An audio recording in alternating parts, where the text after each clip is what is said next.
It begins, as so many of our oldest stories do, with silence. Silence over the prairie fields of Kansas. Silence broken only by the wind moving through the wheat, as if carrying with it secrets no one wished to hear. Welcome back.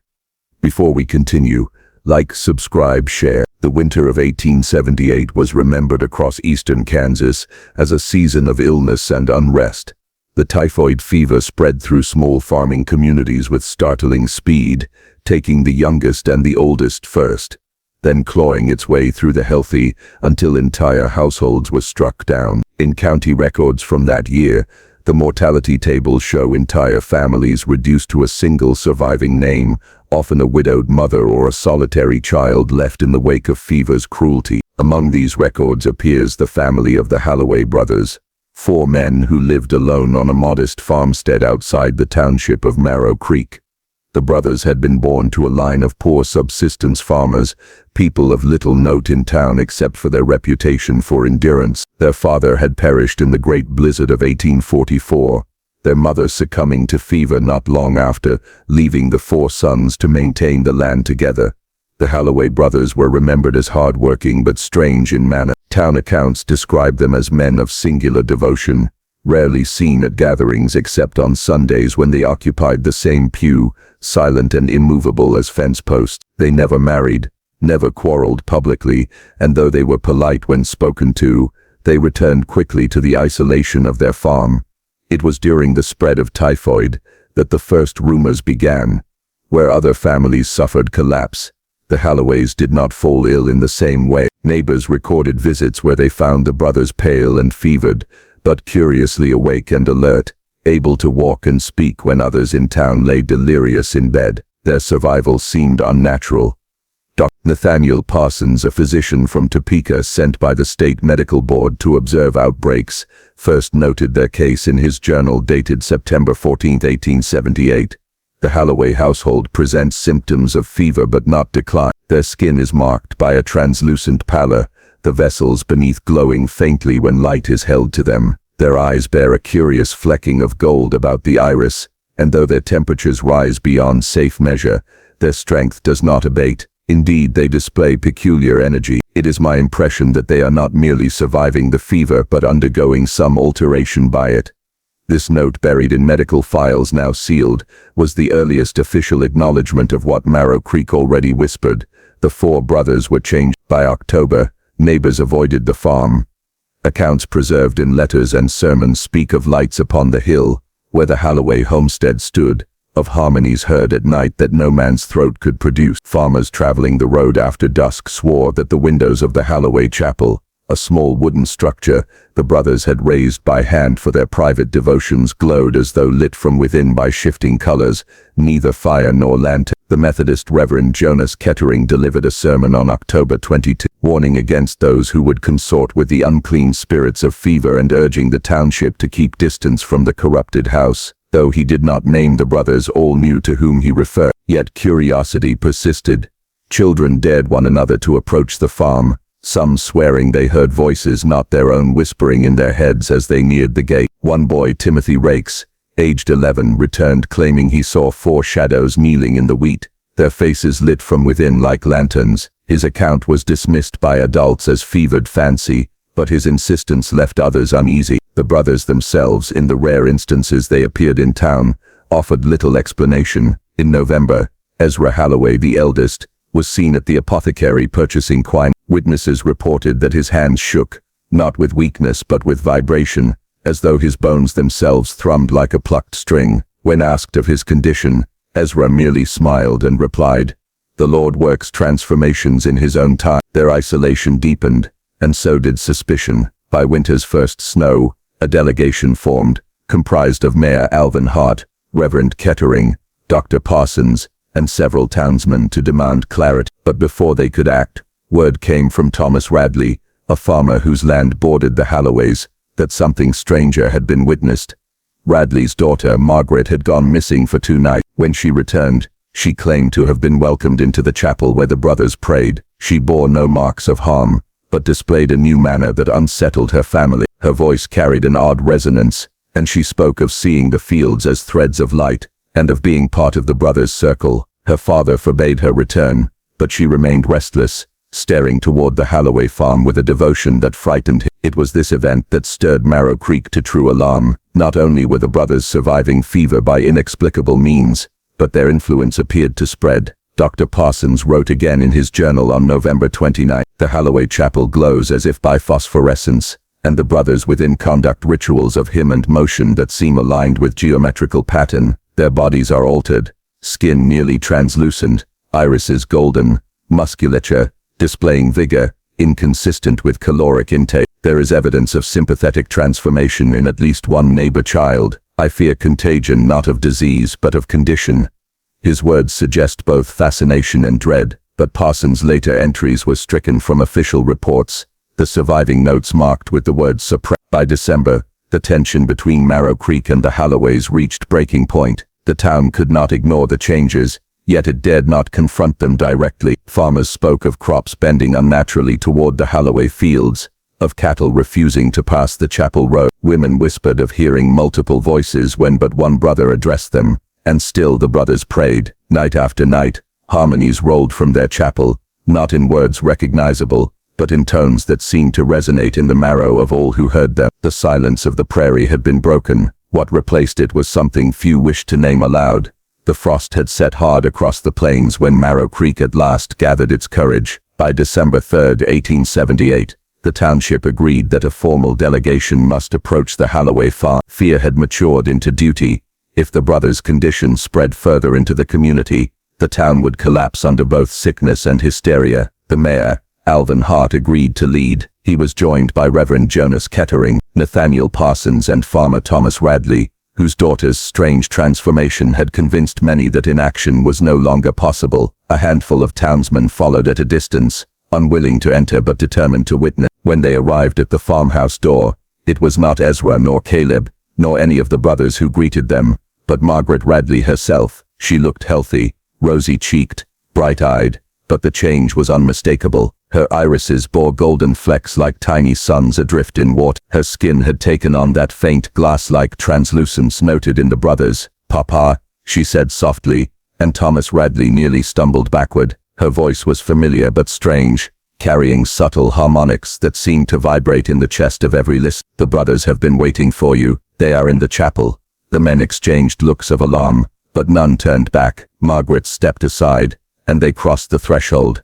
The path to the chapel wound up a small rise behind the house. It was a cold morning, the ground iron-hard with frost, yet the earth seemed to hum beneath their boots. Parsons noted later that he felt it most strongly at the arches of his feet, as though some faint current of energy rose upward from the soil. The air itself shimmered in peculiar waves, cool against the skin though resembling heat rising from summer roads. Birds gathered overhead, arranging themselves into geometric patterns before shifting into new alignments, formations that bore no resemblance to natural flight. Reverend Kettering whispered scripture under his breath, though the words faltered as the sight grew stranger. When the delegation reached the chapel, they found its doors open. Inside, the four Holloway brothers sat equidistant around the altar, their placement too precise to be accidental. Each body mirrored the others, knees bent, hands folded, eyes alight with golden glow.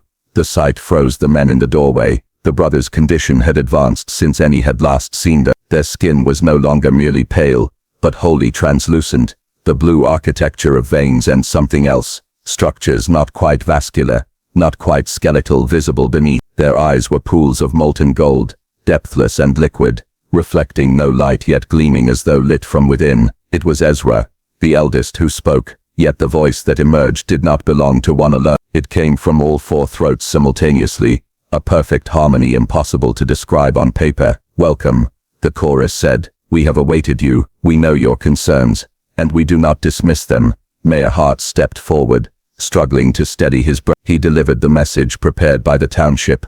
The brothers must either return to their ordinary human condition or leave Marrow Creek entirely. Their presence, he said, had become a burden of fear too heavy for neighbors to bear. The reply came from Caleb, though the harmony remained. "What you ask is beyond us. A caterpillar cannot will itself to become a worm again once it has passed into chrysalis. We have crossed a threshold, and there is no path back." The words struck the delegation with both awe and terror. Reverend Kettering, gathering courage, attempted to frame the matter in spiritual terms. He quoted from Corinthians on the sanctity of the flesh and warned against corruption of God's intended vessel. The brothers listened, their luminous eyes fixed upon him. When at last Josiah spoke, his voice resonated as if from more than one dimension at once. "You speak of design as though it were static," Josiah said, and as he did, threads of light traced patterns across the wooden walls of the chapel. Scripture itself promises transformation. We are but ahead of you upon that road. What you call corruption is but the cocoon from which something greater emerges. Dr. Parsons, his mind fixed in medical discipline, raised the matter of contagion. He spoke of community risk, of symptoms spreading to Margaret Radley, and warned that whatever had overtaken the brothers might destroy the township if unchecked. Abel, the youngest, answered him with calm certainty. His skin pulsed faintly with phosphorescence as he spoke. "You study us with instruments meant for ordinary flesh, yet we are no longer bound to that order. What you see as threat is only the incomprehension of transformation."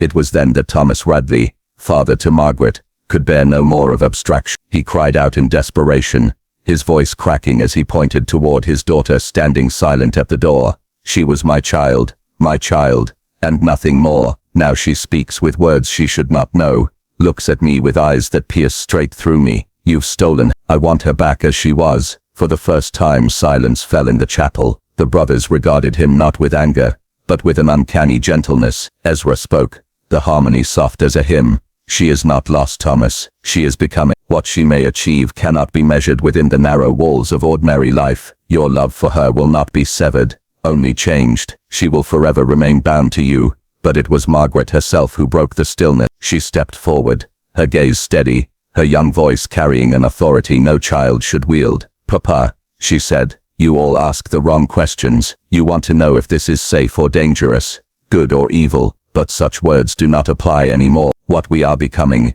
is not better or worse. It is simply different, beyond measure, beyond fear." The men in the chapel stood speechless, for the voice of a girl had silenced them all. The brothers offered then to show the delegation what they had become. Dr. Parsons, driven by a scientist's hunger even in the face of dread, agreed to witness. What followed would scar him for the rest of his life. The four arranged themselves again around the altar, beckoning Parsons and the others to stand within their square. They called this act a bridge of consciousness. For several minutes, though to those within it seemed an eternity, Parsons felt his mind expand outward beyond the confines of his skull. He could perceive the thoughts of every soul in Marrow Creek at once, could see distant events unfolding miles away, could comprehend patterns of cause and consequence that revealed the hidden unity of all things. It was both intoxicating and unbearable, knowledge vast enough to crush the human mind beneath its weight. When at last the bridge collapsed, Parsons collapsed with it, drenched in sweat, hands trembling, eyes wide with fear. He would later write that no man is meant to see such totality, for it is like gazing into the sun with the mind itself. The other men staggered, dazed, some weeping silently. All knew then that the Halloway brothers could not be contained within the language of illness, nor of sin, nor of science alone. They had crossed into some realm that left the township helpless before them. Yet even then, Parsons insisted upon a sum. With shaking hands he secured droplets of blood from Ezra's arm. Under the microscope days later, he found not ordinary cells but something far stranger. Structures vast, multiple nucleated, moving with purposeful intent. In his private notes he wrote the words, "The blood thing." That entry was the last unredacted line before the file turned black with censorship. The delegation dispersed in silence. Hart returned to his mayoral duties, but never again spoke of the visit. Kettering retreated into scripture, preaching sermons of warning, but never naming the Halloways aloud. Radley forbade his daughter ever to leave his sight, though she obeyed only outwardly, her eyes always fixed toward the chapel.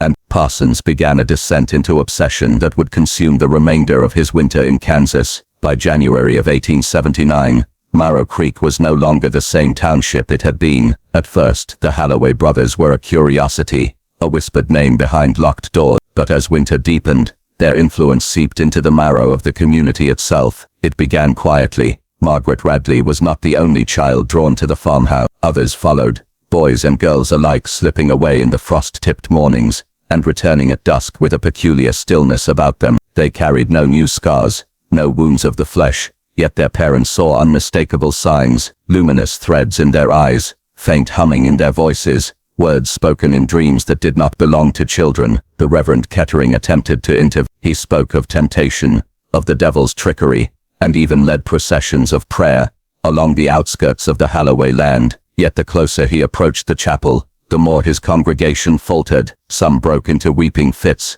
others dropped to their knees, unable to proceed. A force, unseen, seemed to settle upon them, heavy as a storm, sapping the will from their bones. And still the children went.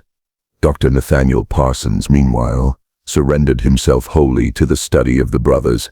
His laboratory in the basement of the town hall became a place of whispered dread. He kept Ezra's blood in small glass vials, though the substance was never still. It pulsed faintly even outside the body, writhing beneath the lens of his scope. In his journals, snippets of which survived later confiscation, he described structures resembling not cells but architectures, each behaving like a cathedral under construction by invisible hands. He began to see patterns where others saw only chaos: in frost, along window panes, in the cracks of dry soil, in the flight of crows overhead. At first he dismissed these as hallucinations brought on by fatigue, but soon he became convinced that the brothers' transformation was spreading through perception itself. "It is not merely contagion of the body," he wrote, "it is contagion of belief. To witness them, even briefly, is to invite rearrangement of the mind." The town fractured. Families barricaded themselves indoors, whispering prayers into the night. Others surrendered to fascination, slipping away to the chapel as if compelled by invisible threads. Fewer and fewer returned unchecked. Mayor Hart tried to maintain order, but found himself paralyzed between two camps: those who demanded the brothers be burned alive, and those who insisted their condition was holy. Hart himself avoided the chapel, but confessed to his wife that he often heard faint hymns, carried on the wind, melodies no human throat could sustain. The fracture deepened into violence one evening when Thomas Radley, driven beyond reason by fear for his daughter, led a small group of armed men toward the Holloway farm. They carried kerosene torches and hunting rifles, but the raid never reached its target. The men returned at dawn, empty-handed, their eyes wide and glassy. Not one spoke of what they had seen, though each carried the smell of smoke in his hair, as though fire had been attempted and failed. Thomas Radley himself staggered home in silence, and would not utter a word for 3 days. When at last he did speak, his voice was not the same. "Margaret is no longer my daughter," he told his wife. "She is something more." His words broke the spirit of many who had stood against the brothers, for if even Thomas Radley, the fiercest opponent, had bent beneath their influence, what hope remained for anyone else? By February, phenomena multiplied. Cattle gave birth to calves with golden-flecked eyes. Wells bubbled faintly with phosphorescence at night. A woman reported hearing her dead husband's voice calling from the Holloway chapel, though she had buried him a decade prior. The township no longer kept proper records. Dates blur in what few journals survive. Some entries describe fields where frost never melted, circles etched into the soil like burn marks.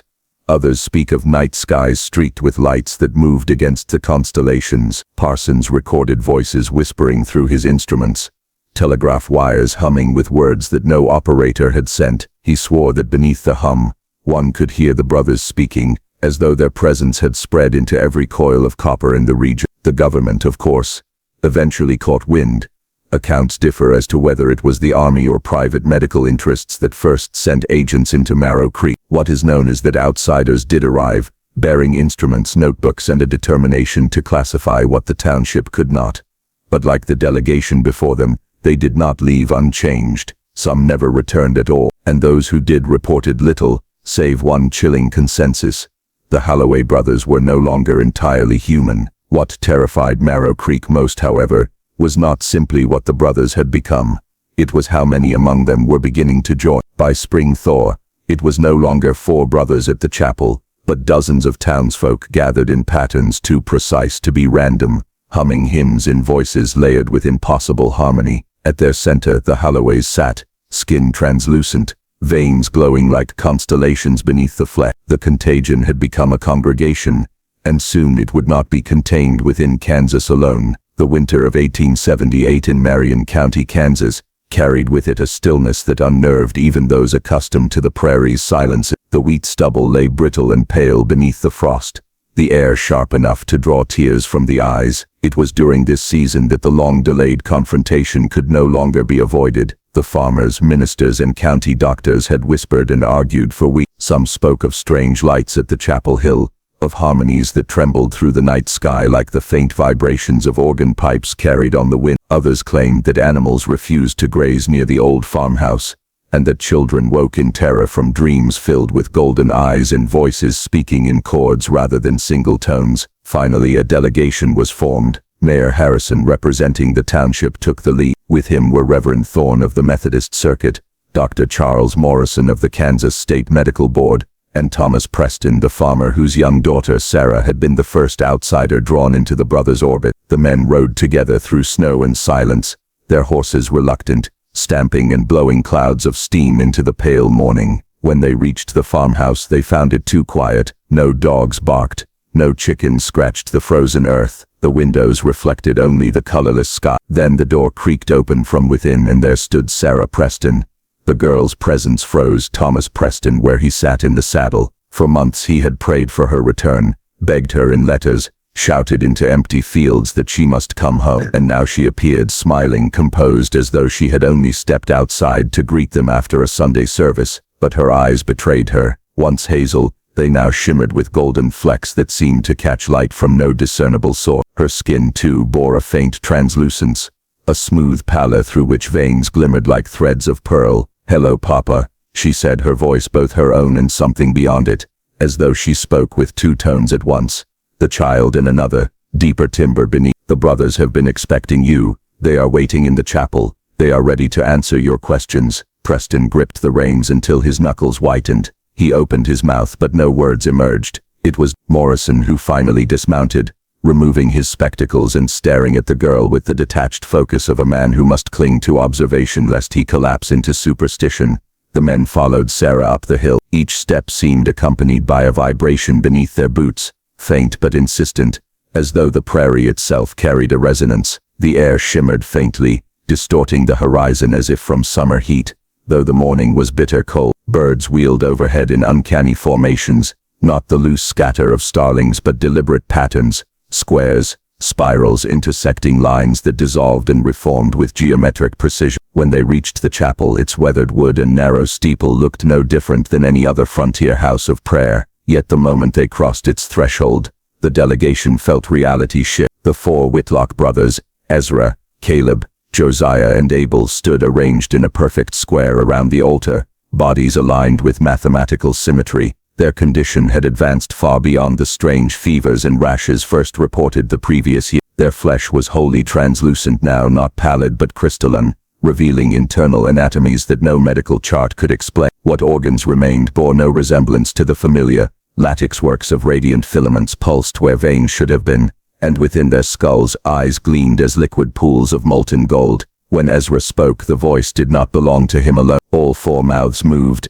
and yet the sound seemed to emanate from the very air. "Welcome. We have been expecting you. We know the fears that have brought you here, and we do not dismiss them lightly." Mayor Harrison, though trembling, delivered the ultimatum the community had agreed upon. The brothers must either return to their human condition or leave the county entirely. Their presence had become intolerable, their influence upon children and livestock alike impossible to ignore. Caleb's golden eyes flickered with sorrow rather than anger. "What you ask is impossible. A butterfly cannot return to its cocoon, nor can we return to what we were."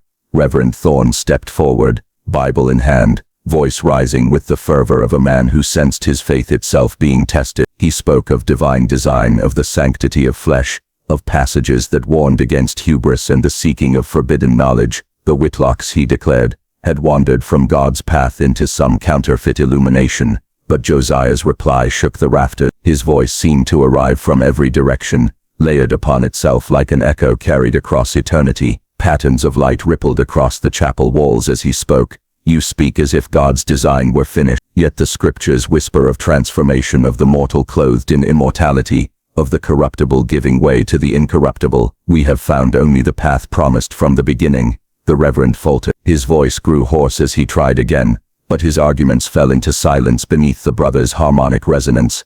Dr. Morrison, determined to anchor the discourse in science, stepped forward. He spoke of contagion, of public health, of cells and fever. He insisted that whatever changes had overtaken the Whitlocks posed a mortal risk to the rest of the county. His notes already contained references to discolored blood, cellular abnormalities, and the faint luminous properties he had observed in samples drawn months earlier. Abel responded with a gentleness that chilled the physician more than fury would have. His body cast shifting patterns of light across the pews as he said, "Doctor, you measure us against criteria meant for ordinary flesh, but our blood is no longer bound to those laws. Your microscopes capture the image but not the meaning. What you call disease is only the chrysalis." The turning point came not from science, nor scripture, but from Thomas Preston's anguished cry. "I do not care for your theology or your medicine," he shouted, voice breaking as he looked at Sarah. "She is my daughter. She was a happy child before you touched her. Now she speaks with words no child should know, and she looks at me as though I am already a ghost. I want her back." Ezra's golden gaze soft. "Thomas, she was never taken. The change began long before she walked these halls. When Josiah prayed over Timothy Fletcher that spring, the current spread. It touched Sarah then unseen. What you ask cannot be undone, but she is not lost to you. She is becoming." Sarah herself stepped forward then, her small hand lifted, her voice steady as a bell. "Papa, Reverend, Doctor, Mayor, you are asking the wrong questions. You want to know if what has happened is good or evil, safe or dangerous. But those words belong to the world we have left behind. I am not better or worse than I was. I am different, and that difference cannot be compared." Her words hung in the chapel, silencing even the brothers. It was then that the Whitlocks offered proof, a demonstration of what they called the consciousness bridge. They invited Dr. Morrison and the others to experience their awareness directly. Fear warred with curiosity, but Morrison, unable to resist the lure of discovery, agreed. The brothers joined hands, their translucent forms pulsing with pale light. The air thrummed for several minutes that stretched into eternity. Morrison's mind expanded outward, and he saw, felt the thoughts of every person in the township, the memories of strangers, the trembling heartbeat of the prairie itself. He witnessed events unfolding miles away, saw patterns uniting weather, crops, illness, and history in ways no human calculus could chart. When the connection ended, Morrison staggered back, gasping, tears streaming down his face. He had tasted knowledge that exceeded the vessel of human consciousness. It was truth too vast, too radiant, too terrible. In the days that followed, his secret analyses revealed the final horror. Examining the brothers' blood under his lens, he saw not inert cells but structures that moved with deliberate purpose. Multiple nuclei glowed within each, and threads of light darted between them. "The blood is alive," he scrawled in his notebook, "not merely containing life but coordinating, aware, possessing intelligence." The realization struck him like a hammer. The brothers had not survived their typhoid fever. They had been remade by it. The disease had not killed them but transformed them, triggering an adaptation no physician could admit into science without destroying its foundations. "We are not dying," Caleb had said when Morrison confronted them with trembling hands. "We are emerging. This flesh is the cocoon, and we are nearly free." By the first weeks of November 1878, the Kansas State Medical Board had in its possession fragments of testimony, tissue samples preserved in crude glass vials, and a bundle of unsigned notes smuggled out of Marion County by Dr. Charles Morrison. These documents, later sealed and marked confidential, reveal a convergence of medicine, theology, and dread. The Whitlock brothers' condition, no longer confined to whispers of fever or strange skin pallor, had by then entered a stage that compelled even sober men of science to speak of transformation. Morrison's handwriting in those weeks grew increasingly erratic. His journals, preserved in part before he attempted to burn them, described cellular structures moving with coordination, as though directed by will rather than by chemistry. He drew diagrams of globules sprouting filaments, nuclei multiplying like chambers within a cathedral, and membranes pulsing in unison. He could not reconcile what he saw with any accepted theory of pathology. To admit that blood itself might harbor consciousness was to undermine every foundation of medical instruction he had received in Boston and Philadelphia. In a letter never sent, he confessed to a colleague, "If I am correct, then the Whitlock physiology is no longer human. Their blood is not a carrier of life but its governor, its commander. The flesh is scaffold, the veins its architecture, and through this architecture runs an intelligence that is aware, deliberate, and perhaps eternal." To speak these words aloud would ruin, yet to conceal them is to bear a burden my mind can scarcely endure. While Morrison wrestled with his science, Reverend Thorne pressed forward with scripture. The Reverend traveled from pulpit to pulpit, warning congregations that the Whitlocks had abandoned the covenant of flesh. He spoke of voices that sing with one throat, though four mouths utter it, and of golden eyes that see beyond the veil. Parishioners wept, not because they doubted his words, but because some among them admitted to dreaming of those same eyes, luminous and all-seeing, haunting the edges of their sleep. Sarah Preston's presence in these gatherings deepened the unease. She accompanied the brothers openly now, walking beside them during their evening prayers at the chapel. Witnesses described her as calm, smiling, her childish chatter replaced by discourse far beyond her years. She quoted scripture with ease, but interlaced those verses with phrases that echoed the brothers' harmonies. The incorruptible shall clothe the mortal, the chrysalis shall yield the wing. Her father, Thomas Preston, aged a decade in a month. His farm lay untended. He lingered near the chapel road at dusk, calling out to her, begging her to return home. Sarah would pause, her golden-flecked eyes fixed upon him, but she never approached. "Papa, I am not gone," she would call. "I am only becoming." The neighbors whispered that his cries could be heard across the prairie long after dark. The escalation became undeniable when livestock sickened. Several families reported calves born with faint luminescence beneath their hides, pigs whose eyes glimmered in lamplight with unnatural flecks of gold. Dr. Morrison, though horrified, documented these cases, noting the similarity to Sarah's condition. He warned the medical board in cautious language, never naming the Whitlocks outright but urging quarantine of the surrounding township. His pleas were ignored. The board deemed his language hysterical and attributed the livestock deformities to contaminated feed. Meanwhile, the Whitlocks withdrew further from daily human life. Their fields lay unplowed, yet strange crops sprouted in winter. Circles of wheat rising impossibly tall overnight, glowing faintly in moonlight. Travelers who strayed near reported harmonies vibrating in the soil itself, so deep they could be felt in the teeth. Inside the chapel, Morrison and Thorne recorded separate encounters that reveal how the brothers began to think of themselves. No longer did they call their condition illness. They spoke of it as elevation, a state both chosen and inevitable. Josiah, the most articulate, framed it in near theological terms. "You speak of God as if he were distant, veiled. His purpose is hid. Yet we have only uncovered his method, surrender of the mortal coil, yielding the self to a design greater than bone and blood. The fever was but the spark, our submission the tinder. We are not punished, we are completed."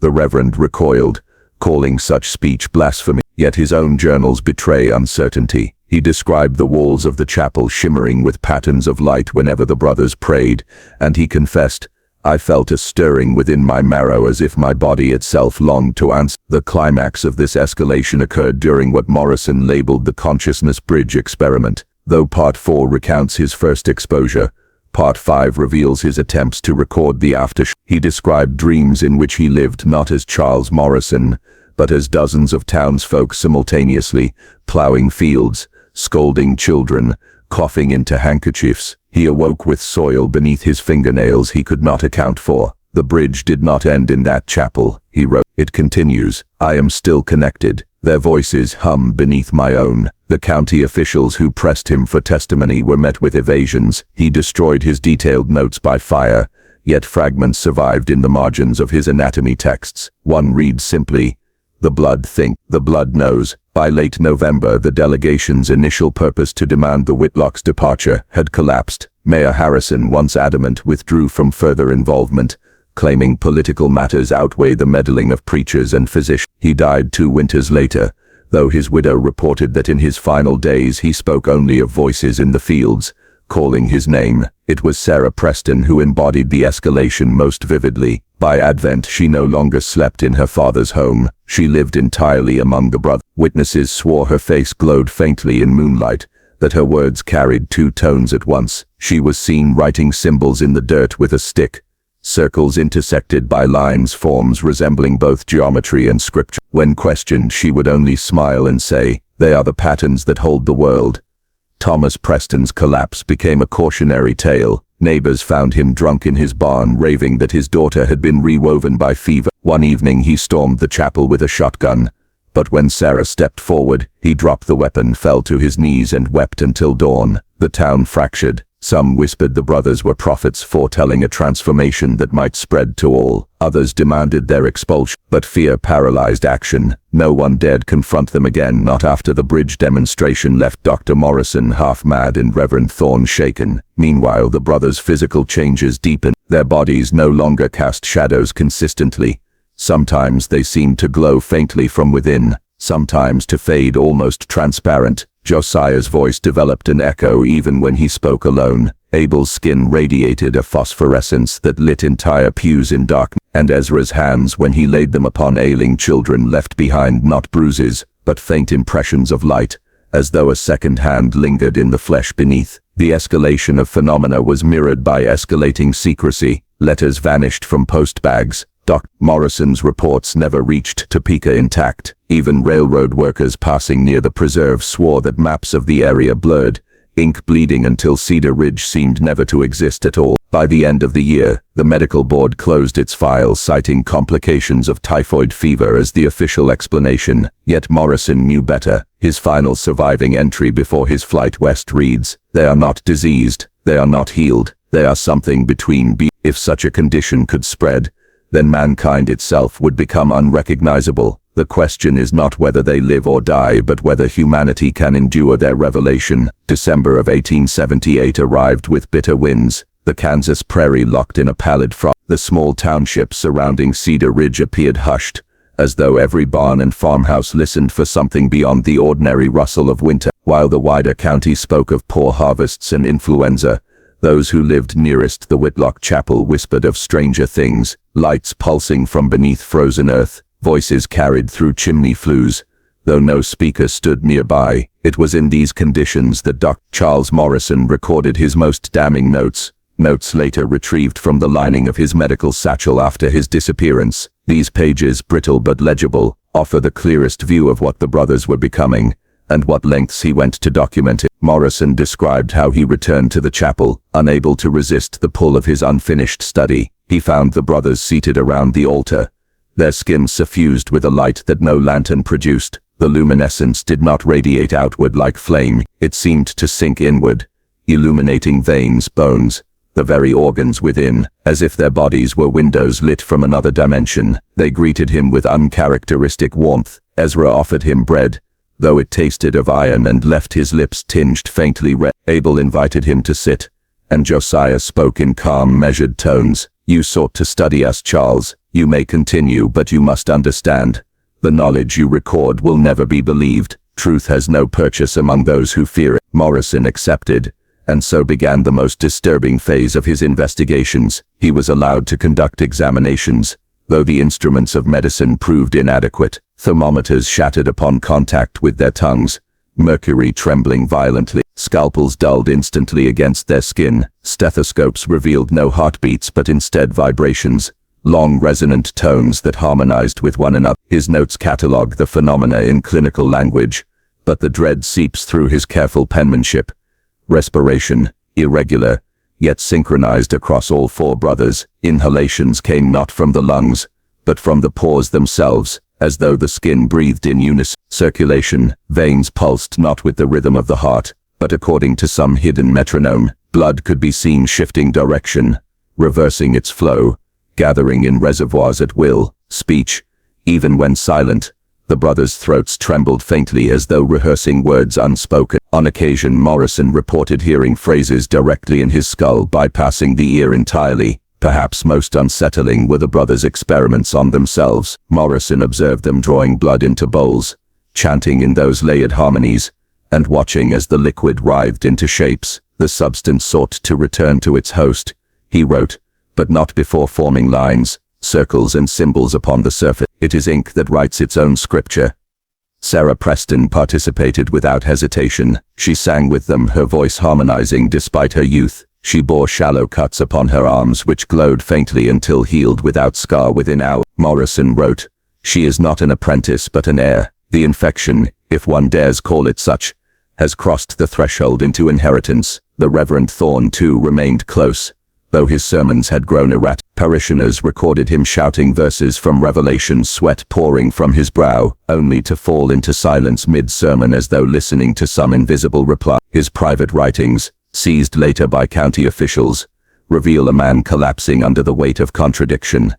I know their doctrine is heresy, yet in their presence my bones sing, their words resound in the marrow. To denounce them is to lie against my own body, for it longs to be as they are. By Christmas Eve the brothers enacted what Morrison labeled the experiment of union. They instructed him to stand aside and witness. Each brother pricked his finger, letting blood fall upon the altar stone. Sarah joined them, her droplet mingling with theirs. The liquid shimmered, spread outward, and formed a circle that pulsed like a beating heart. Morrison reported a sound like the opening of lungs after drowning, a single collective gasp, though none of them inhaled. The circle of blood rose into the air, suspended, and for several moments the room glowed with a warmth so intense that the frost on the windows melted. He fell to his knees, his vision doubling. In that instant he saw not 4 brothers and a girl, but one being, many-limbed, its face shifting among theirs. They were one mind, one body, and yet more. He wrote, "It is not union as we understand it, but subsumption, like rivers joining an ocean. Each retains identity, yet the tide is greater than all." Afterward, Josiah approached him and said quietly, "You are part of this, whether you will or not." Morrison fled into the snow that night, but the dreams followed him. His notes from the final days of December show declining coherence. He spoke of feeling his blood rearrange itself when he slept, of waking to find his veins raised like script upon his arms. He attempted to lance them, to draw out the contagion, but the wounds closed instant. "The bridge," he wrote, "has no return." Meanwhile the township began to unravel. Animals disappeared, barns collapsed without wind, and infants were born with jaundiced eyes flecked with gold. Families packed wagons and left without farewell. By January of 1879, fewer than a dozen households remained near Cedar Ridge, and of those, several had joined the brothers in worship at the chapel. Those who resisted found themselves plagued by nightmares. The farmers spoke of lying awake while hearing whispers in the soil beneath their home. One woman described feeling her infant's cradle rock though no hand touched it, accompanied by faint harmonies humming through the wood. The county authorities, hearing rumors but receiving no formal petitions, chose silence. To investigate risked scandal. To acknowledge the brothers was to admit powerlessness. Thus official records from the winter of 1878-79 are curiously bare, speaking only of influenza and crop failure. The truth lay buried in Morrison's fevered notes and the Reverend's tormented sermon. By the close of Part 6, one fact is clear. The Whitlock brothers were no longer merely curiosities of medicine. They had become a phenomenon that spread beyond themselves into Sarah, into the land, into the dreams of neighbors. What began as fever had matured into doctrine, a living scripture written in blood and bone. Morrison's last complete entry, dated December 31, 1878, reads, "I cannot separate myself. They echo in my chest. Even as I write, the ink trembles, forming lines I did not intend. Should these words be found, know this: the contagion is not in the flesh, but in the knowing. To witness is to join." The first weeks of January 1879 were marked by a silence that pressed upon Cedar Ridge like a weight. The fields, blanketed in snow, stood eerily still. Smoke rose only from a handful of chimneys, for most families had already abandoned their farms, leaving behind unlocked doors and uneaten provisions. Those who remained reported a stillness so profound it seemed as though even the prairie winds held their breath. It was during this time that the Whitlock Chapel ceased to be merely a place of gathering, and began to act as a beacon. Night after night, a faint light pulsed from within its limestone walls, not the flicker of fire, but a steady glow, rhythmic like a heartbeat. Farmers miles away claimed to see it even through snow squalls, a strange warmth hovering at the horizon. Children were most affected. Many woke in the night and walked barefoot through drifts toward the chapel, unmindful of the cold. Some were found standing before its locked doors at dawn, lips blue but smiling serenely, as though cradled by some unseen voice. Dr. Morrison, by then in the grip of feverish obsession, tried to resist the pull himself, yet his journals tell of nights spent pacing outside his home, hearing the hymns carried on no wind. He would awaken to find himself halfway across the fields, his boots unfastened, his body moving without command. One entry, dated January 6, reveals the extent of his decline. "I feel them in my marrow, The pulse in my veins keeps rhythm with their song. When I try to write my own words, the pen curves into theirs. I no longer know which thoughts are mine. The township divides. Meanwhile, the handful of households still inhabiting Cedar Ridge found themselves divided into two camps. On one side were those who clung to traditional faith, gathering in the Methodist church where Reverend Thorne once preached with conviction. Yet Thorne himself had become unreliable. His sermons began with familiar scripture, but always veered toward strange parallels, likening Ezekiel's vision of wheels to the brothers' glowing eyes, or comparing the tongues of Pentecost to their unearthly harmonies. The more orthodox families regarded him with suspicion, whispering that he was already half-claimed, but those who had begun to waver, mothers with sick children healed by simply standing near the chapel, farmers whose fields thrived despite frost, saw him as a bridge between the old faith and the new. The second camp consisted of families who had openly given themselves to the brothers. They moved their belongings into abandoned homes nearest the chapel, speaking of a new covenant written not on paper but in flesh. These converts bore subtle changes. Their eyes shone faintly in firelight, their voices carried odd undertones, and they often spoke in unison without realizing it. Conflicts grew inevitable. On January 9, Thomas Preston, father of young Sarah, confronted a neighbor who had joined the Whitlocks. He accused him of stealing livestock, but his words faltered when the man smiled with golden-flecked teeth and replied, "Your daughter will lead us. You will see." Preston struck him in anger, only to find the man's flesh unyielding as though striking oak. Preston's hand broke. The neighbor did not bruise. That night several families packed their wagons and left under cover of darkness. They did not return. The ritual of stone. Morrison's notes describe what he called the ritual of stone, observed on January. The brothers invited him once more, promising a revelation beyond sight. Inside the chapel, the stone altar had changed. It was no longer a slab, but a living surface, its veins pulsing faintly like capillaries beneath skin. Sarah stood upon it barefoot, her eyes glowing brighter than ever. Each brother placed a hand upon the stone. Together they chanted, not words Morrison could recognize, but sounds that vibrated in his teeth and bones. The stone responded, softening, its surface rippling like water. Sarah sank slowly into it, her body swallowed until only her face remained above the surface. Yet she did not cry out. Instead she smiled, whispering, "I see further than the sky." Moments later she rose unharmed, though her skin bore new markings, spirals, intersecting lines, like script branded beneath the flesh. Morrison nearly fainted. He touched the stone afterward, finding it solid again, cold and dry as before. He wrote, "The laws of matter bend as easily as reeds in their presence. Either I have lost my mind, or we stand at the threshold of creation remade." The disappearance of Reverend Thorne. By mid-January, Reverend Thorne vanished. Parishioners who had gathered for Sunday service found the church empty. On the pulpit lay his Bible, its pages blank except for one verse scrawled in unfamiliar script. "The word is flesh." Rumors spread that he had been absorbed into the brothers' circle, perhaps even into their bodies themselves. A farmer claimed to see his silhouette among them during a nocturnal procession, though the figure's eyes glowed gold. Others whispered that he had gone into the chapel willingly, never to emerge. Morrison's journal adds a chilling detail.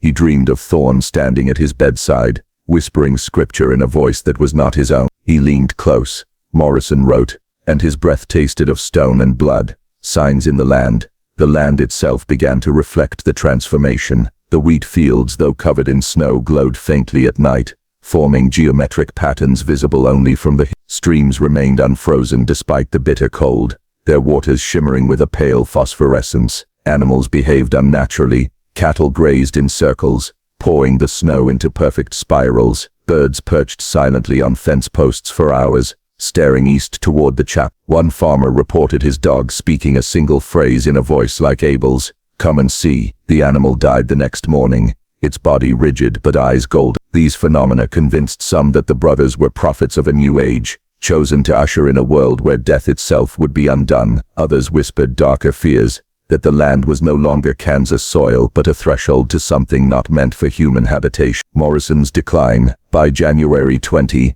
Morrison's writings had deteriorated into near madness. His once precise medical hand grew jagged, letters sprawling across the page. He spoke of hearing Sarah's voice inside his skull, guiding his thought. He described his own veins rising like vines, curling into shapes resembling the brothers' script. One passage reads, "I feel their song in my ribs. When I close my eyes, I see the prairie as they do, threads of light weaving through every living thing. We are not individuals but strands of one great loom. How can I resist when I already belong?" Yet even in his surrender, fragments of resistance remained. He left warnings between entries, scrawled as though in haste. "Do not read this. Burn it. To know is to join. To write is to buy." The council's last attempt. On January 23, the few remaining townsfolk gathered at the home of Mayor Harrison, who had resisted all this while. Pale and exhausted, he declared that the time for debate was over. "Either we drive them out," he said, "or we lose Cedar Ridge forever." A council of 7 men was formed, farmers, shopkeepers, the mayor himself, to march to the chapel and demand the brothers leave. They carried rifles, lanterns and crosses. Morrison was asked to join but declined, claiming his role was to observe, not interfere. His refusal earned him curses. One man spat that he had already chosen sides. That night the council entered the chapel. What happened next survives only in fragments. Morrison did not witness it directly, but recorded what he heard from survivors. Of the 7, only 2 returned. They staggered into town at dawn, their eyes wide with terror, unable to speak except for a single phrase repeated again and again. "It was not them, it was us." The other 5 were never found. Prelude to catastrophe. By the final days of January, Cedar Ridge was a ghost town. Houses stood abandoned, fields untended, and the chapel glowed brighter each night. The handful of remaining families either joined the brothers willingly, or disappeared altogether. Morrison, left nearly alone with his fevered notes, ended his last legible entry on January 30 with these words, "I hear the final hymn approaching. It is not death but translation. The town is only the first stone in a great foundation. When they finish, the world will be remade, not by war nor by plague, but by song." By February of 1879, Cedar Ridge no longer resembled a functioning township. Its streets, once noisy with wagons and trade, were abandoned. Shutters banged in the prairie wind, and doors swung open to empty homes. The Methodist church, stripped of its flock, stood hollow, its bell rope swaying though no hand touched. Only the chapel on the Whitlock farm remained active, its windows glowing, its stone walls humming faintly as if alive. But the silence of Cedar Ridge did not remain contained. Word of what transpired there leaked across county lines, carried by fleeing farmers and itinerant peddlers. They spoke of lights in the wheat, of hymns sung in voices not entirely human, of children walking through snow, barefoot without frostbite. Most dismissed these tales as hysteria bred from typhoid and religious mania. Yet others, curious minds, skeptical doctors, clergymen chasing signs of the end times, took note. It was inevitable that the state would eventually intervene. The arrival of outsiders. On February 3,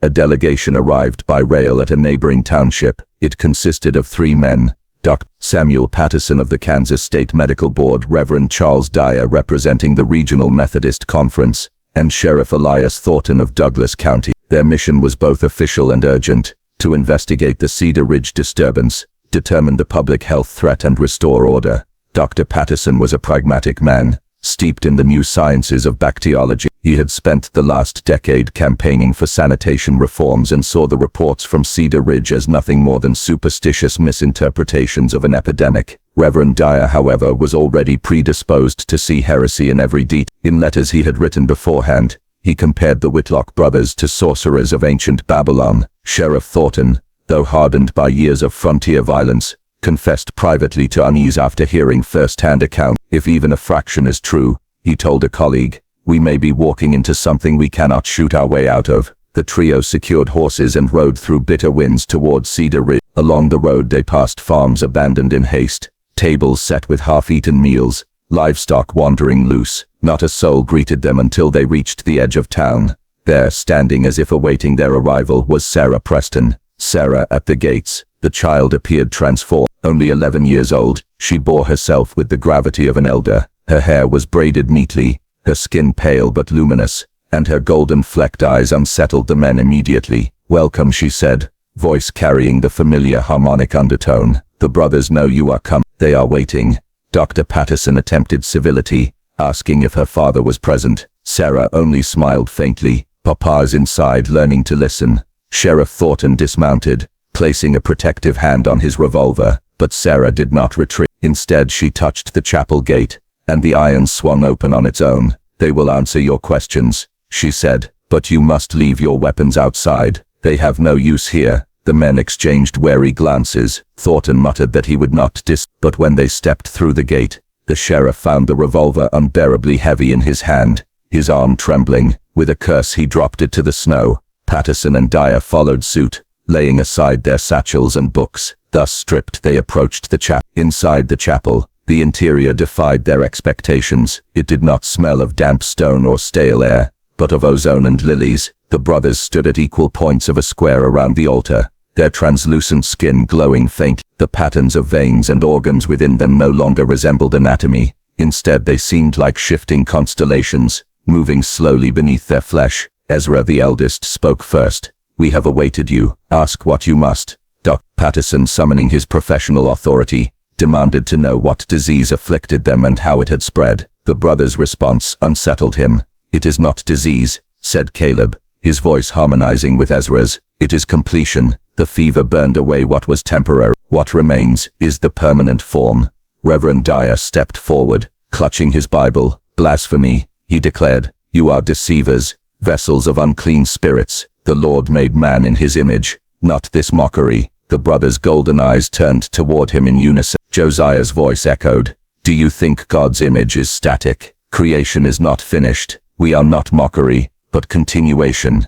Sheriff Thornton, deeply unsettled, demanded they release the townsfolk under their sway. At this, Sarah herself stepped between the men and the brothers. "They are not bound," she said calmly. "They are becoming. Do not mistake choice for chains." The demonstration. Dr. Patterson insisted upon a medical examination. "If you refuse," he warned, "the state will declare quarantine, and this farm will be destroyed." Abel, the youngest brother, extended an arm. Beneath his translucent flesh, something like golden plasma flowed. Patterson, trembling but resolute, produced a lancet and drew a sample. Yet what filled the vial was not blood. It shimmered with iridescence, writhing as though alive. Patterson dropped it in shock. The vial shattered, and the liquid seeped into the floor, glowing before vanishing as though absorbed by the stone itself. "You see," said Abel gently, "we cannot be measured by the tools of the old world. Your science is a lantern in daylight. It cannot reveal what is already illuminated."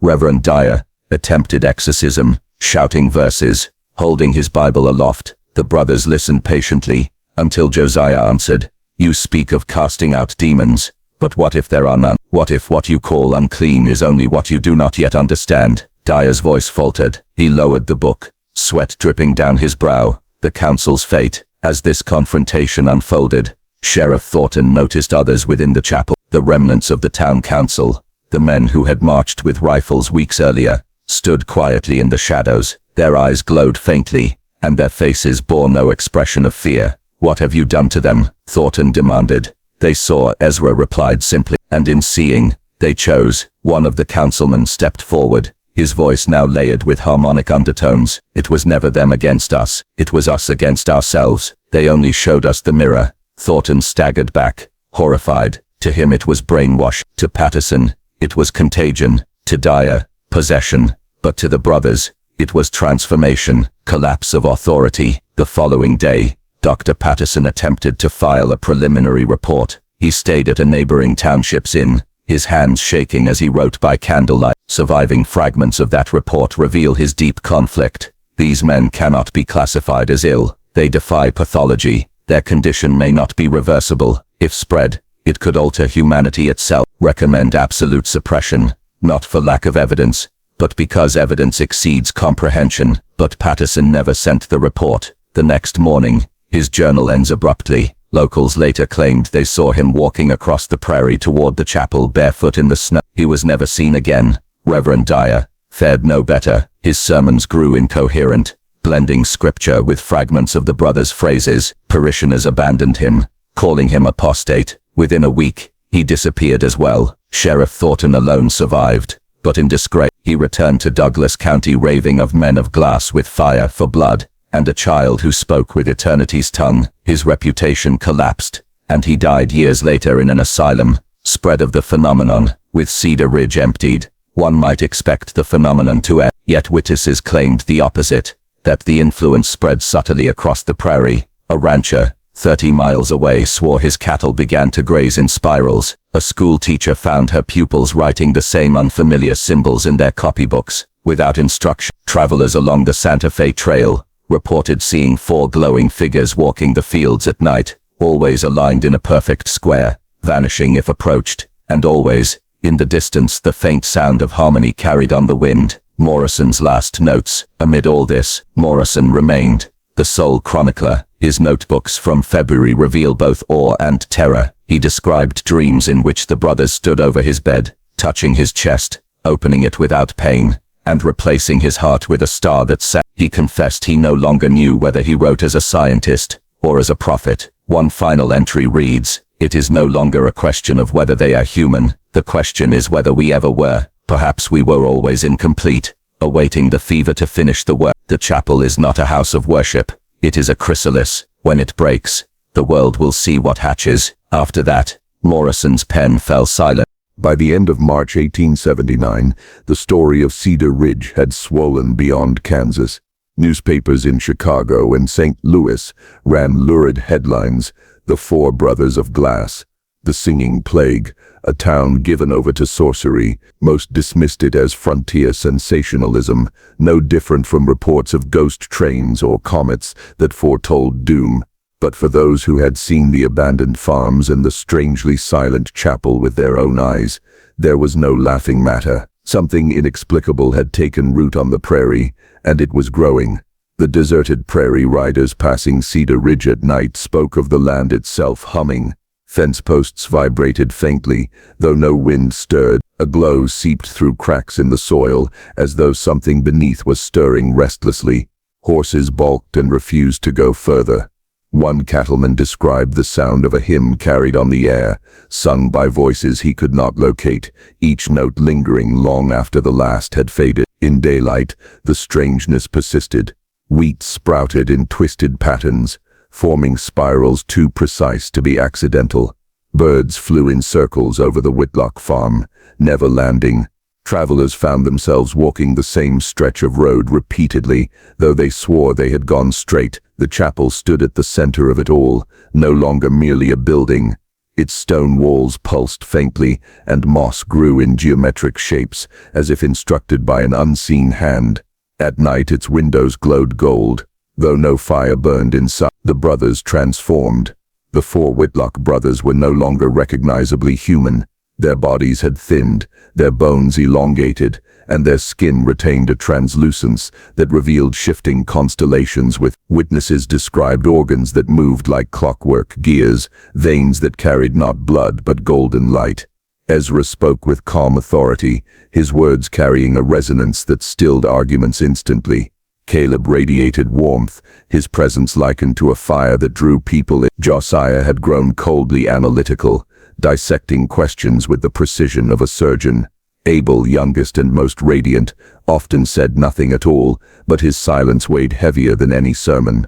Together they moved in perfect synchrony. When one turned his head, the others followed half a second later, as though time itself lagged to keep pace with them. Their voices, when united, produced harmonies that bent the air, making walls tremble and lamps flicker. Morrison's decline. Henry Morrison, still documenting obsessively, had become a shadow of himself. His notes from March read like scripture rather than science. His handwriting grew erratic, words tumbling across margins. It is no longer observation but revelation. Their song is not for ears but for marrow. I feel my bones vibrating, preparing to fracture into light. What is birth but the body breaking open? Perhaps I am already dead, and this is resurrection. Neighbors reported seeing Morrison wander the fields at night, shirtless despite the cold, eyes glowing faintly like those of the brothers. Yet by day he remained lucid enough to continue writing, though his skepticism had dissolved into devotion. He no longer asked what they were, but what they were leading him toward. The pilgrims. By April, outsiders began arriving, not officials or doctors but seekers. A group of itinerant preachers from Missouri, a band of spiritualists from Chicago, a widow from Oklahoma who claimed her dead husband appeared in her dreams, urging her to visit the Whitlocks. They came quietly, drawn by rumor or by something subtle. These pilgrims camped in the empty towns, sleeping in abandoned houses.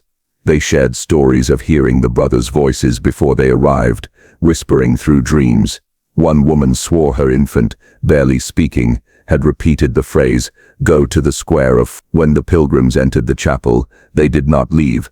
Some were seen walking afterward in the fields, glowing faintly, their eyes reflecting gold. Others vanished entirely, leaving behind only garments folded neatly on pews. The sheriff's warning. Sheriff Elias Thornton, now discredited and half-mad, attempted one final intervention. He returned to Cedar Ridge armed with dynamite, determined to destroy the chapel. His journal, recovered later, records his reasoning. They are not men, not angels, not devils. They are contagion given voice. If they are allowed to spread, the prairie will be their seedbed, and mankind will be their harvest. Better the land be scarred than the world consumed. But Thornton never succeeded. Witnesses, some of the pilgrims perhaps, claimed the sheriff was met at the chapel gate by Sarah Preston. Now 14, she had grown taller, her voice deeper, her gaze unbearable. "You cannot burn what is already aflame," she told him. What happened next remains uncertain. Some said the dynamite never ignited, fizzling uselessly in his hands.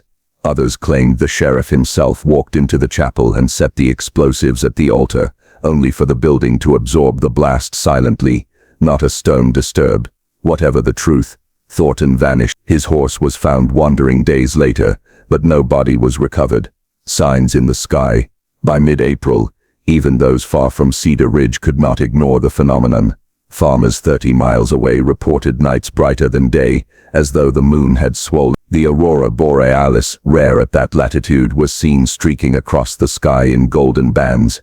Astronomers in Topeka observed strange anomalies, stars shifting subtly out of place, constellations forming patterns that mirrored the spirals in Cedar Ridge wheat field. One scholar wrote in alarm that the heavens themselves seemed rearranged by an unseen hand. The brothers spoke little of this, but when asked directly, Ezra replied, "The sky is a mirror. Do you fear your reflection?" The final hymn. On the evening of April 29, dozens gathered outside the chapel, pilgrims, locals, and curious onlookers. They claimed the brothers emerged for the first time, walking into the open air, their forms radiant, no longer bound by the chapel's wall. Standing in a perfect square, they began to sing. The sound was not loud, yet it traveled miles. Glass shattered in farmhouses, wells trembled, and livestock knelt as if in prayer. Those who heard described it as unbearable and irresistible, both a wound and a bar. Some dropped to their knees weeping. Others tore at their clothes, begging to be remade.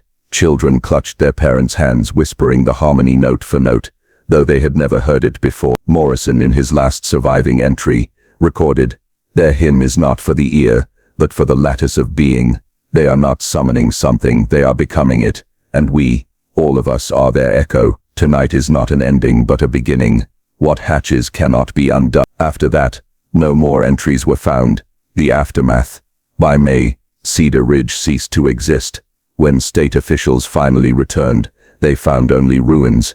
The chapel remained standing, but its interior was empty, walls blackened as if from fire, though no burn marks scarred the exterior. The houses were stripped, belongings gone. No bodies were recovered, only shadows etched faintly into barn walls as though figures had been seared into the wood. And yet, witnesses continued to speak of the brothers. Travelers on the Santa Fe Trail claimed to see 4 figures walking across the horizon at dusk, glowing faintly, always aligned in their square. Others said they heard a low harmony on still nights, and cattle stampeded without cause. Most chillingly, children born in neighboring counties that summer were reported to have golden flecks in their eyes. Doctors dismissed it as coincidence. Parents whispered otherwise. Silence of science. The Kansas State Medical Board refused to acknowledge Cedar Ridge in its reports. Patterson's disappearance, Thornton's disgrace, Dyer's apostasy, all were buried. Newspapers lost interest, moving on to other scandals. The few who pressed the issue were silenced or ridiculed. But in private correspondence, letters survive. Scientists confessing they could not explain the blood that was not blood, the organs that were constellations, the hymn that bent air itself. They admitted only one thing: whatever had taken place in Cedar Ridge, it had not been natural. Toward the end, by summer of 1879, Cedar Ridge was overgrown. Wheat spirals withered, and the chapel's glow faded, yet those who walked the fields swore the ground still vibrated faintly, as though something beneath the soil remained rest. And when storms rolled across Kansas, lightning often struck the chapel directly, again and again as if drawn to it. After each strike, locals claimed to hear faint singing, carried across the prairie like a memory that refused to die. The year that would not end. Though the calendar rolled forward, Cedar Ridge never truly left 1879. For those who lived through its unraveling, time became circular, like the spirals cut into the wheat field. Every retelling brought them back to the same evening, the night the four brothers sang their final hymn in the square before the chapel. Neighbors, when pressed decades later, would lower their voices and confess they still heard it sometimes, faintly, in the marrow of their blood, not in their ears but deeper, in the body itself, as if their skeletons remembered what their minds could not bear. The official record shows nothing extraordinary. Kansas archives note only a decline in population due to blight and crop failure. But private letters, journals, and the fragments of Morrison's notes reveal the persistence of something stranger. The prairie refused to let go of the Whitlocks, or perhaps the Whitlocks refused to let go of the prairie. The children of gold.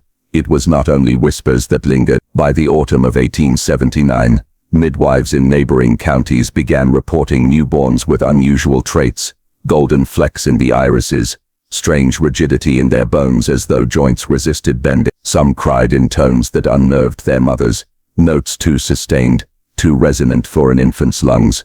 One farmer's daughter, born in September, was said to hum in her sleep. Her father, desperate, smothered her before the parish could hear. He later confessed, raving that her voice matched the fourth note, the one they held too long, the note that cracks glass. By 1880, reports of such births had dwindled. Some families buried them in secret, others raised them quietly, hoping the oddities would fade. But the bloodline, if it existed, never vanished entirely. To this day, rumors persist of descendants, farmhands with gold-flecked eyes, women whose voices travel farther than sound should allow. Morrison's last testament. Dr. Henry Morrison, whose decline had become a warning whispered among colleagues, vanished from the record in May 1879. But in 1881, a battered trunk surfaced in the hands of a pawnbroker in Topeka. Inside were his papers, bound in leather and smelling faintly of salt. The manuscript, later acquired by a private collector, reads less like science and more like scripture. Morrison insisted the Whitlocks had not perished but transformed, leaving behind the appearance of death only because human senses could not apprehend their true state. He wrote, "They are not extinguished, they are refracted. As a candle seen through crystal multiplies itself, so too have they multiplied, not in number but in presence. The field is their body, the hymn their breath, the lightning their pulse. They did not ascend, nor descend, they expanded, and we poor witnesses will never contract again." The manuscript ends abruptly. The last page bears only a handprint in faint gold dust. The state suppresses. The Kansas Medical Board, already embarrassed by rumors, chose to suppress all mention. Dr. Patterson's report was sealed. Deputy Holcomb's testimony, describing the blood alive under glass, was dismissed as hysteria. Reverend Dyer, once an eager missionary, renounced his faith altogether and fled west, warning in letters that the church itself has no defense against hymns not of God. Government surveyors marked Cedar Ridge as barren and unfit for settlement. Maps from the 1880s show nothing but blank prairie where the town once stood. Travelers passing through, however, described otherwise. Foundations still visible, the chapel still upright though its windows were blackened as if painted from within. The chapel in ruin. When explorers entered the chapel in 1885, they found the interior strangely preserved. The pews bore scorch marks in the shape of bodies. The altar stone was cracked not by weight but by resonance, as if shattered from within by sound alone. On the floor lay 4 impressions, shallow hollows where the brothers had once stood, aligned in their square. The explorers swore that when they stood in those hollows, their vision blurred, and they glimpsed wheat fields in full summer bloom, though it was January, and snow lay thick outside. One man collapsed afterward, clutching his chest, and claimed he heard a voice whisper, "The hymn is not finished." The chapel was abandoned soon after. Its stones remain though locals refuse to approach. Even today, lightning strikes the ruin more often than any other point on the prairie, as though some invisible rod extends upward into the heavens. Legacy in silence. By the turn of the century, Cedar Ridge had passed into folk Traveling salesmen told exaggerated stories of the glowing brothers of Kansas. Spiritualist pamphlets in Chicago cited the town as proof of higher planes. Scientists denied everything, citing lack of evidence. Yet silence is often evidence of its own. Letters between physicians reveal unease. Blood samples that defied coagulation. Hair that refracted light. Children with voices that unnerved their families. None of it was published. Instead, it was hidden, passed privately, until even whispers grew faint. But in certain libraries, if one knows where to look, Morrison's fragments survive, not in public stacks but in sealed collections, stamped with warnings, "Do not circulate." Echoes in the modern era. There are those who claim the story ended, yet farmers in western Kansas speak of nights when the air hums faintly, and cattle kneel without cause. A school teacher in 1912 reported her class breaking simultaneously into song, holding a single harmonic note for several minutes before collapsing unconscious. All the children had golden flecks in their eyes. During the Dust Bowl of the 1930s, migrants passing through swore the ruined chapel glowed faintly, even as the rest of the land lay dark. In the 1970s, a pair of graduate students from Lawrence University visited the site with recording equipment. Their tapes later played back, captured not wind but four distinct male voices, singing in unison. The students never published their findings, and today, if you ask locals, they will shrug and deny it, but their eyes flicker with unease, and they will not let you camp near the ruin. The final word, the story of the Whitlock brothers, cannot be proven. It exists only in fragments, journals, rumors, whispered recollections, and the hollowed ruin of a chapel on the Kansas prairie. But there is a consistency to the reports. Voices carried on still nights, fields spiraled without plow, children born with flecks of gold that resists dismissal. Perhaps they were a sickness of the blood. Perhaps they were visionaries undone by their own or perhaps, as Morrison insisted, they were not extinguished but refracted, still walking in ways we cannot see. When storms cross Kansas, lightning still finds the ruin, and after the strike, if one is quiet enough, one might hear faintly, not thunder, not wind, but harmony. Four voices joined, waiting for the fifth. What do you think of this story? Is it a forgotten piece of frontier folklore or something darker that history has chosen to bury? Leave your thoughts in the comments. Don't forget to like, share and subscribe if you want more stories like this, because even when history tries to silence certain names, the ground remembers, and sometimes the ground still sings.